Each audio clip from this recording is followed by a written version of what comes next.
What if life was a series of challenges, one after another, that helped shape who we are?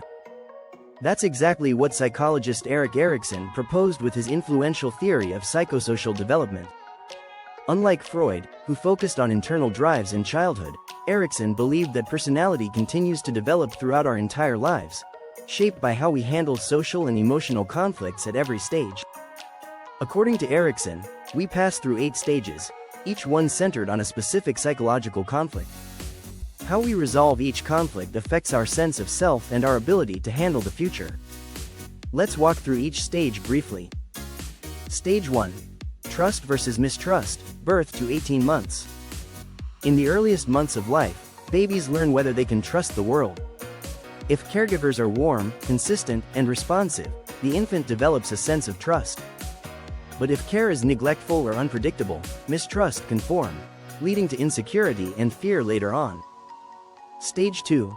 Autonomy versus shame and doubt, 1.5 to 3 years. Here, toddlers start asserting independence, choosing what to wear or exploring their surroundings. When encouraged, they develop autonomy and confidence. But if they're overly criticized or controlled, they may feel shame and doubt in their abilities. Stage 3. Initiative versus guilt, 3 to 6 years. Children begin setting goals, asking questions, and initiating play. If their efforts are supported, they feel a sense of initiative. If not, if they're discouraged or made to feel silly, they might develop guilt over their desires and actions. Stage 4. Industry versus inferiority, 6 to 12 years. This is the school-age stage. Kids compare themselves to others and want to feel competent. If they succeed in school and social tasks, they feel a sense of industry, that they're capable. If they constantly feel behind or inferior, they may develop lasting feelings of inadequacy.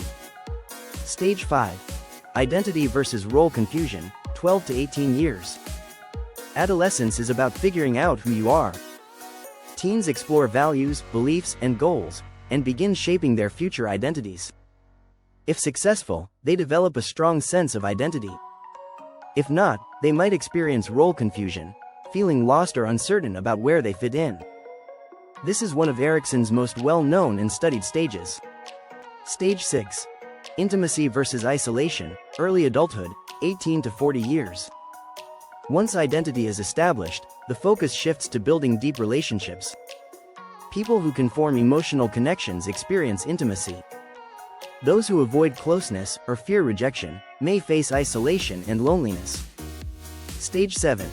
Generativity versus stagnation, middle adulthood, 40 to 65 years. This stage centers on contribution, through work, family, and community. People who feel they're giving back develop a sense of generativity, a desire to leave a legacy. Others may feel stagnation, disconnected or unproductive. Stage 8. Integrity versus despair, late adulthood, 65 plus. Looking back, people reflect on their lives.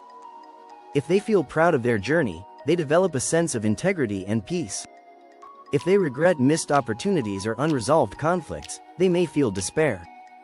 What makes Erikson's theory so valuable is that it acknowledges growth doesn't stop in childhood. It continues across the entire lifespan. His model is especially influential in education, counseling, and social work because it connects personal development to social experiences. It's also flexible. Not everyone progresses through the stages at the same speed, and challenges from earlier stages can resurface later in life. That's part of what makes Erikson's work so enduring. It respects the complexity of human development. In our next video, we'll shift to a more behavior-based theory, classical conditioning and Ivan Pavlov's famous dog experiments, a major building block in the field of learning psychology.